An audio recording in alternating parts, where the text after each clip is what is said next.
इस पार्ट में पिछले 2 पार्ट्स के आगे की स्टोरी को बताया गया है और अब चलते हैं मूवी की एक्सप्लेनेशन की तरफ। मूवी के स्टार्ट होते ही 4 कॉलेज स्टूडेंट्स दिखाए जाते हैं जो वेस्ट वर्जीनिया में रिवर राफ्टिंग कर रहे होते हैं। वो चारों उसी जगह पर कैंपिंग भी कर रहे थे। उन फ्रेंड्स में वहाँ पर ट्रे नहीं होता जिस पर एलेक्स उसे ढूंढने जाती है और पीछे से सोफी और ब्रेंट अकेले होते हैं। तभी उनकी तरफ एक तीर आता है जो आर पार हो जाता है। अभी वो सिचुएशन को समझे भी नहीं होते कि एक और तीर आता है जो सोफी की आंख ही बाहर निकाल देता है और ऑन द स्पॉट सोफी मर जाती है। उसे देखकर ब्रेंट वहाँ से भाग जाता है। इतनी देर में एलेक्स भी वहाँ पर आ जाती है। तब थ्री फिंगर सोफी की आंख खा रहा होता है। उसे देखकर वो फौरन वहीं पर छुप जाती है। इतनी देर में ट्रे भी कुछ लकड़ियाँ लेकर वहाँ पर आ जाता है।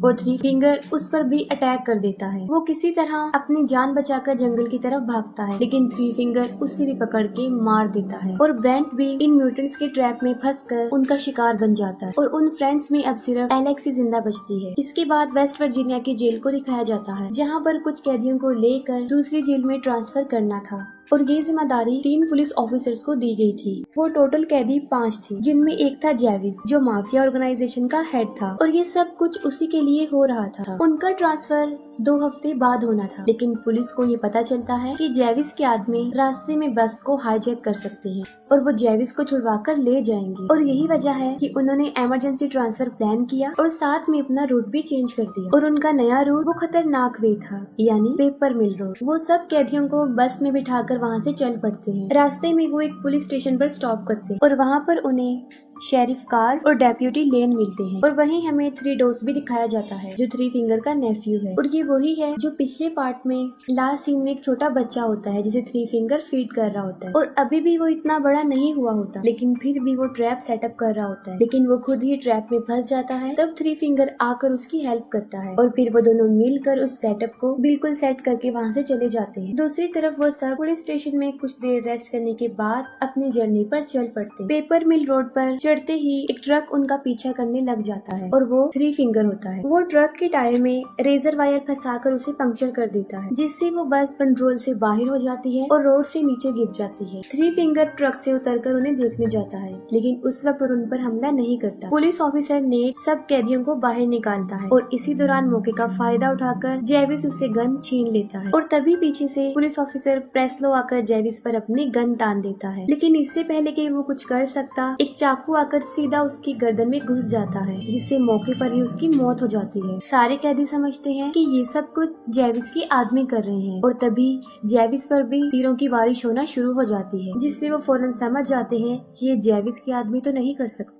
जेविस नेट को कहता है कि वो सबकी हथकड़ियों को खोल दे जिस पर नेट उसे जवाब देता है कि चाबी तो बस के अंदर ही रह गई है और बस को पूरी तरह आग लग चुकी थी और वो किसी भी टाइम ब्लास्ट हो सकती थी। एक पुलिस ऑफिसर वाल्टर भी बस के अंदर ही होता है और जब नेट चाबियां लेने बस में जाता है तो वो बिल्कुल ठीक वक्त पर वाल्टर को वहाँ से निकाल लेता है। नेट जो चाबियां लेकर आया था वो बिल्कुल बेकार हो चुकी थी लेकिन फिर भी जेविस उसे नहीं मारता क्योंकि उसे पता होता है कि सिर्फ नेट ही है जो उन्हें इस जंगल से निकाल सकता है। और तभी वो लोग आगे बढ़ते हैं और झाड़ियों में से एक लड़की बाहर निकलती है जो नेट पर अटैक कर देती है और वो लड़की एलेक्स थी। वो उन्हें बताती है कि यहाँ पर एक म्यूटेंट रहता है जो लोगों को मारने के बाद उन्हें खा लेता है लेकिन कोई भी उसकी बात पर यकीन नहीं कर रहा था। हालांकि वो राफ्टिंग के बारे में भी बता चुकी थी जिस पर जेविस उसे उनकी लोकेशन तक लेकर जाने का कहता है। उसका बात करने का अंदाज रिक्वेस्टिंग बिल्कुल भी नहीं था और वो उन्हें वहीं ले जाती है और रास्ते में उन्हें एक बस मिलती है जो बिल्कुल पलटी हुई होती है जो पीछे से लॉक थी। जेविस नेट को उसकी कैब चेक करने के लिए भेजता है और वहाँ पर उसे उसकी चाबी और एक बंदूक मिल जाती है और वो गन वो वाल्टर को दे देता है और जब वो वैन को चेक करते हैं तो वो देखते हैं कि वो पैसों से भरी हुई है। इतने पैसे देखकर वो सब हैरान हो जाते हैं और जेविस उन्हें 2-2 बैग उठाकर वहाँ से जाने को कहता है और सब लोग 2 बैग उठा लेते हैं लेकिन वाल्टर जख्मी था और वो बैग उठा नहीं सकता था जिस पर जेविस उसे जबरदस्ती बैग उठाने के लिए कहता है और मौका देखकर वाल्टर जेविस को शूट करने लगता है लेकिन बदकिस्मती से उसमें गोलियां नहीं होती। लेकिन इस बात के लिए जेविस उसे माफी नहीं देता, वो सीधा उसके सर में गोली मार देता। इस पर नेट कुछ भी नहीं कर सकता था क्योंकि वो मजबूर था। फिर जेविस सबको आगे बढ़ने को कहता है और सबसे आगे एलेक्स होती है क्योंकि वही उन सबको रास्ता बता रही थी। चलते हुए उसका पाँव एक ट्रैप पर आ जाता है लेकिन नेट जल्दी से उसे बचा लेता है और वो ट्रैप वही था जो 3 डॉग्स ने सेटअप किया था और वो वहीं ही चुप कर बैठा हुआ था। तभी वही निकल कर बाहर आ जाता है और उन पर अटैक कर देता है, लेकिन जेविस उसे गोली मारकर नीचे गिरा देता है।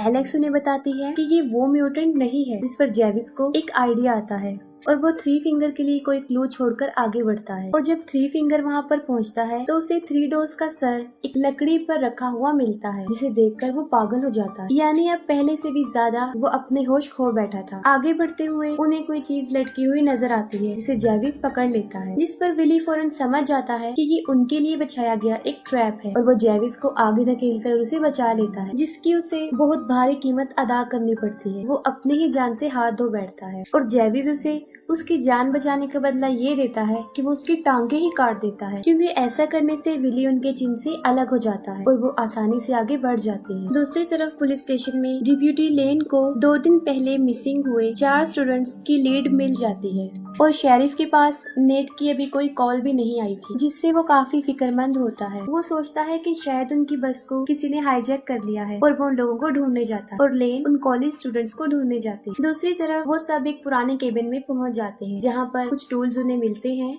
और वो उसकी मदद से अपनी जंजीरों को काट देते हैं। वो थोड़ा आगे बढ़ते हैं तो वहाँ पर 3 फिंगर का ट्रक होता है। हालांकि उन सबको पता होता है कि ये उनके लिए बिछाया गया एक ट्रैप है, लेकिन फिर भी जेविस जबरदस्ती एक कैदी क्रॉफोर्ड को आगे भेजता है। जैसे ही वो 3 फिंगर के ट्रक के पास जाता है, 3 फिंगर उसे रेजर वायर में फंसा कर ट्रक को वहाँ से ले जाता है और ट्रक को सड़क पर ले जाकर पूरी स्पीड से क्रॉफोर्ड को सड़क पर घसीटता है और वो इतनी शिद्दत से घसीटता है कि जब तक कि वो मर ना जाए। पीछे से मौका देकर फ्लड पर जेविस पर हमला कर देता है और तब एलेक्स और नेट वहाँ से भाग जाते हैं। जेविस फ्लड को इतना मारता है कि वो अधमरा हो जाता है। एक और कैदी उसे वहाँ पर वैसे ही छोड़कर चले जाते हैं। शेरिफ उस बस पर पहुंचकर सारी इंफॉर्मेशन को आगे ट्रांसफर कर देता है। ये करने के बाद वो अपने डॉग को लेकर नेट को ढूंढने जंगल में चला जाता है। ब्रैंडन जेविस को कहता है कि उन्हें पैसों को यहीं छोड़कर नेट को ढूंढना चाहिए। जेविस उसकी बात मान लेता है और पैसे को कुछ टाइम के लिए वहीं पर छोड़ देता है और आखिरकार वो नेट को ढूंढ लेते हैं। जेविस उसे मारने ही वाला होता है कि नेट उसे बताता है कि यहाँ पर एक वॉच टावर है जहाँ से हम वो किसी से कांटेक्ट कर सकते हैं। जेविस उसे आखिरी मौका देता है और फिर वो उसे वहाँ पर लेकर जाता है और जैसे ही वो सब वहाँ पर पहुँचते हैं, वो देखते हैं कि वॉच टावर जलकर बुरी तरह राख हो चुका और इसे उन तीनों म्यूटेंट भाइयों ने जला दिया था। वहाँ पर कुछ ना मिलने पर जेविस नेट को शूट करने लगता है, लेकिन बिल्कुल सही टाइम पर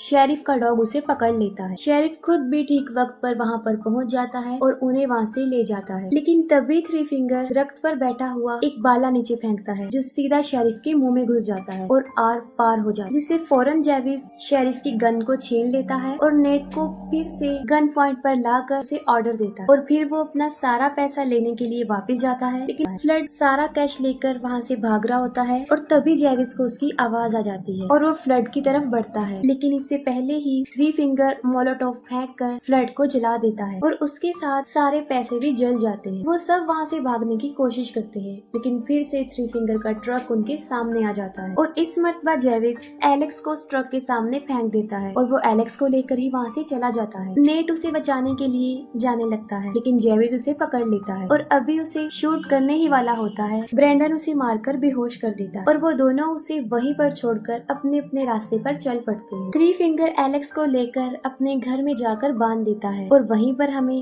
डेप्यूटी लेन की बॉडी भी मिलती है, क्योंकि इससे पहले 3 फिंगर उसे भी पकड़कर मार चुका था। ब्रैंडन वहाँ से भाग रहा होता है और इतनी ही देर में जेविस वहाँ पर आकर उसे मारकर बेहोश कर देता है। वो आगे बढ़ने लगता है, तभी 3 फिंगर वहाँ पर पहुँच जाता है और उन दोनों की बहुत बड़ी लड़ाई होती है। जेविस 3 फिंगर को इतना मारता है कि उसकी शक्ल ही बिगाड़ देता है और उसका फेस इतना बुरा बन जाता है कि वो पहचान में नहीं आता पहले से भी ज्यादा। लेकिन लास्ट में 3 फिंगर ही जेविस पर भारी पड़ जाता है। वो उसकी खोपड़ी खोलकर उसका दिमाग खा लेता है और अपनी जीत को सेलिब्रेट करता है। नेट को शेरिफ का डॉग मिल जाता है जो उसे एलेक्स के पास लेकर जाता है। वो एलेक्स को छुड़ाकर वहाँ से निकलने लगते हैं, लेकिन 3 फिंगर वहाँ आकर उन पर हमला कर देता है। 3 फिंगर नेट को मारने ही वाला होता है कि तभी एलेक्स वही लकड़ी जिस पर 3 डोज का सर रखा था। वो 3 फिंगर को पीछे से मारती है, उसके अंदर घुसाकर उसे मार देती है और वो दोनों उसका ट्रक लेकर वहाँ से चल पड़ते हैं। लेकिन 3 फिंगर अभी मरा नहीं होता और वो फिर से उनके ट्रक के सामने आ जाता है और उनके ट्रक पर चढ़ जाता है। वो नेट को पकड़ लेता है,